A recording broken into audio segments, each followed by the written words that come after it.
हाय, आपके साथ मैं हूं Surabhi Sharma. India TV YouTube channel subscribe करिए, बेल आइकन दबाएं। नमस्कार, मैं हूं अमित पालित और इस वक्त की बड़ी खबर। कांग्रेस का G23 ग्रुप जम्मू में अपना शक्ति प्रदर्शन कर रहा है। कांग्रेस नेतृत्व पर सवाल उठाए जा रहे हैं और इस वक्त गुलाम नबी आजाद कार्यक्रम को संबोधित कर रहे हैं। आपको सीधे वाले चलते हैं कि जितने भी लोग बॉर्डर पे रहते हैं उनकी जितनी भी मदद करो, उनको बांटो नहीं, उनको जोड़ो, उनको इकट्ठे करो, उनकी दिल की धड़कनें समझो, क्योंकि वो दुश्मन का मुकाबला करते हैं। लेकिन आज मुझे अफसोस, पिछले 1.5 साल हम सबको बिखेर दिया, स्टेट के हिस्से हो गए, कोई टुकड़ा इधर गिरा, कोई इधर गिरा। आज हम बांटे हुए हैं अलग फिरकों में, तबकों में। बेकारी अपने उरूज पे है, बेरोजगारी अपने उरूज पे है। लाखों नौजवान PhD करके, लॉ करके, MA MSc करके बेकार और बेरोजगार है। लाखों लोगों के बच्चों ने छोटी जमीन, मैं सुबह अपने साथियों को बता रहा था कि हरियाणा पंजाब की तरह जमीन नहीं है, यहां यूपी और आंध्रा और महाराष्ट्र की तरह जमीन नहीं है। यहां हमारे स्टेट सिर्फ पहाड़ और जंगल है, और जो 15-20% जमीन है उसमें हमारे गांव, शहर और सड़कें, स्कूल और बिल्डिंगें हैं। हमारे पास खेती नहीं है। गांधीनगर के आसपास आरसपुर हमें खेती है, बाकी कुछ नहीं।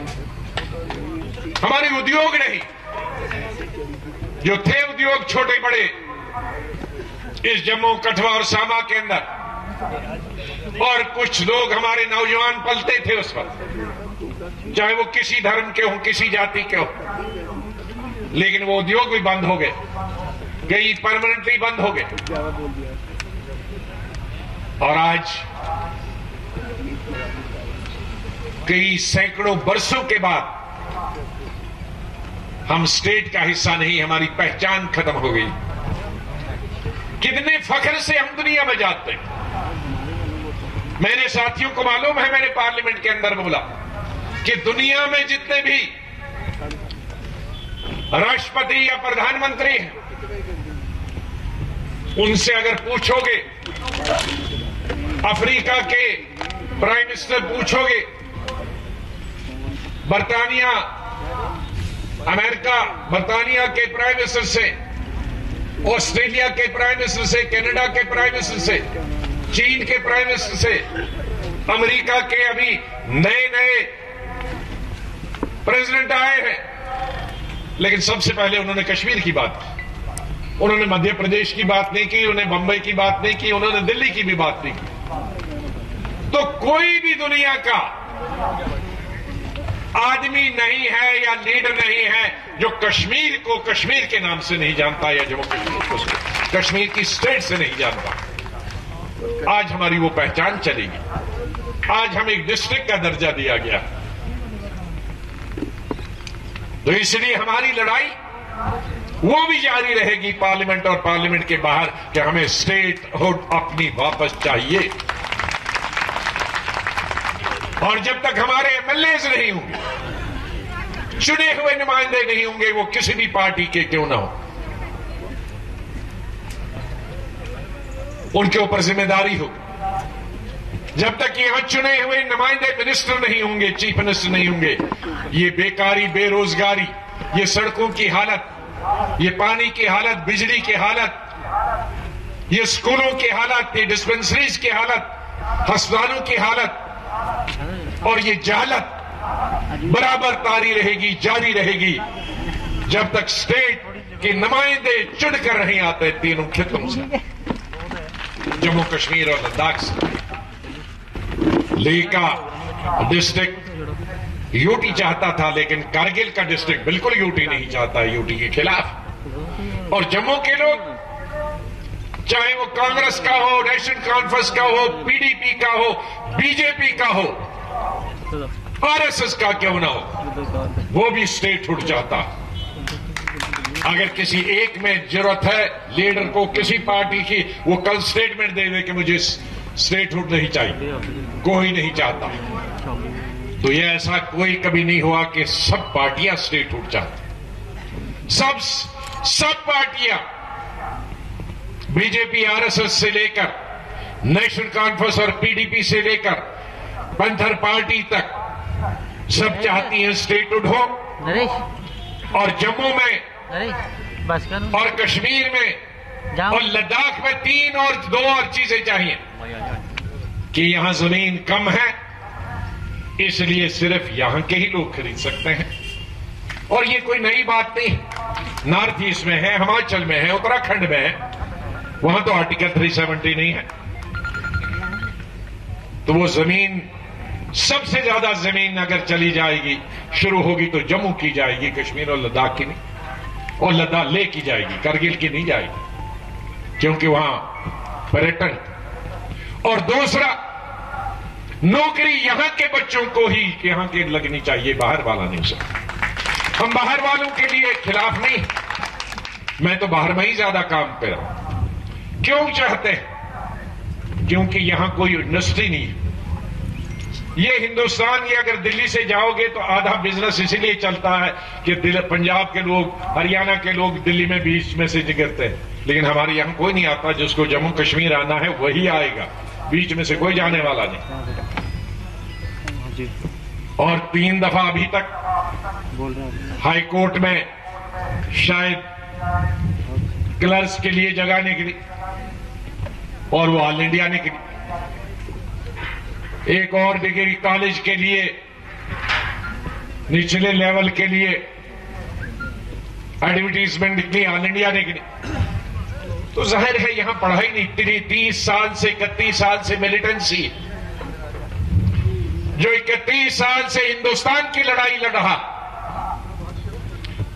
मैं बधाई देना चाहता हूं कश्मीर को लोगों को भी, चिनाब वैली, राजौरी, पुंछ के लोगों को भी, कठुआ, सांबा, उधमपुर और जम्मू के विशेष रूप से, क्योंकि हमारा इंटरनेशनल बॉर्डर जम्मू, सांबा और कठुआ, यहां मिलिटेंट आके घुस जाते हैं। ये सब मिलिटेंसी का मुकाबला कर रहे हैं, देश की तरफ से, हिंदुस्तान की तरफ से जान देते हैं। लेकिन उसका सिला यही मिला कि स्टेट के टुकड़े हो जाए, बेकारी बढ़ जाए, बेरोजगारी बढ़ जाए, यहां के उद्योग बंद हो जाए, यहां के टैक्स लगे। 30 साल से खाने के लिए पैसे नहीं है, तो एक टोल था हमारे, आज वहां पठानकोट से लेकर तिवारी जी यहां उधमपुर तक एक टोल था, वो भी खत्म किया था, आज 5 टोल लगाए। कहां से वो टोल के पैसे लगाए? पानी का टैक्स, हाउस टैक्स यहां नहीं था जम्मू और कश्मीर में, लेकिन वो टैक्स भी लगा दिया। अब कपड़े रह गए हैं लोगों के पास, उसको भी खरीदने वाला कोई नहीं होगा, क्योंकि हमारे अलग जो कपड़े हैं उसको देके टैक्स भरना पड़ेगा। गाड़ियों के हर दिन डेवलपमेंट की कोई बात नहीं होती है। नौकरी किसी को मैंने नहीं देखा लगते हुए, सड़क की बात नहीं हुई कि सड़क बन रही है, अस्पताल का इंप्रूवमेंट है उसकी बात नहीं हो रही है, स्कूल में तालीम हासिल हो, कॉलेज में तालीम हासिल हो, उसकी बात नहीं हो रही। कौन सा नया टैक्स लगाना है इसकी बात रोज होती है। कहां से लाएंगे ये टैक्स? ये लड़ाई हमने लड़नी है। इस जम्मू कश्मीर में हमारे साथी पार्लियामेंट में लड़ेंगे, और हमने देश के अंदर भी लड़ाई लड़नी है कांग्रेस को मजबूत करने के लिए, क्योंकि कांग्रेस ही एक रास्ता, एक पार्टी है जिसमें सब धर्म के लोग, सब जातियों के लोग और सब प्रांतों के लोग समा सकते हैं। हमारा दिल इतना बड़ा वसी है, जहां हम जात पात के नाम पर, धर्म के नाम पर इंसाफ नहीं बांटते हैं। बल्कि जिसको जरूरत है इंसाफ मिलने की उसको इंसाफ देते हैं। वो लड़ाई हमारी पार्लियामेंट के अंदर और पार्लियामेंट के बाहर, और एक मजबूत कांग्रेस पार्टी ही वो कर सकती है। मैं पार्लियामेंट के राज्यसभा से रिटायर हुआ हूं, राजनीति से रिटायर नहीं हुआ हूं जैसे मेरे साथी हैं।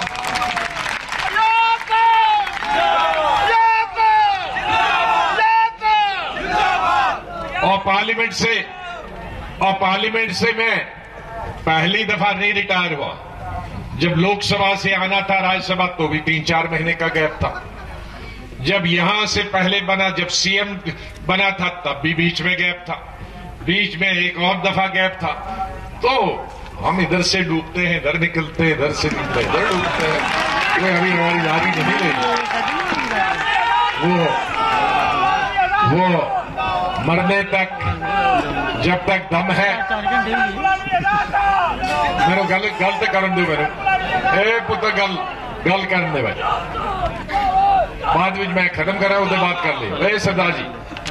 40% इसलिए कोई हिम्मत हारने की जरूरत नहीं है, और सतर्क करना है, देश को मजबूत करना है। चीन पास में है, पाकिस्तान पास में, हमारी पूरा सहयोग, जो हमारी फौजी हैं हमारे बॉर्डर पर, हम उनकी सराहना करते हैं।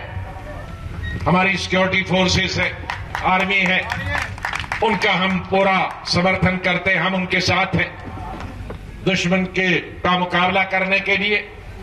और मैं उन तमाम राजनीतिक दलों का जो 25-26 है, जिन्होंने बीजेपी से लेकर प्रधानमंत्री जी से लेकर शरद पवार जी से लेकर सीपीआई सीपीएम से लेकर बीएसपी समाजवादी से लेकर टीएमसी से लेकर डीएमके एआईडीएमके से लेकर तेलुगु देशम से लेकर टीआरएस से लेकर नॉर्थ ईस्ट की रीजनल पार्टी से लेकर प्रधानमंत्री जी तक, मैं उन सब का धन्यवाद करता हूं जिन्होंने मेरी पार्लियामेंट रिटायरमेंट पर जो बधाई आपको जाती है, क्योंकि आपने मुझे चुन के दिया था, मेरे साथियों ने चुन के दिया था, मैं उनका भी आभार प्रकट करता हूं।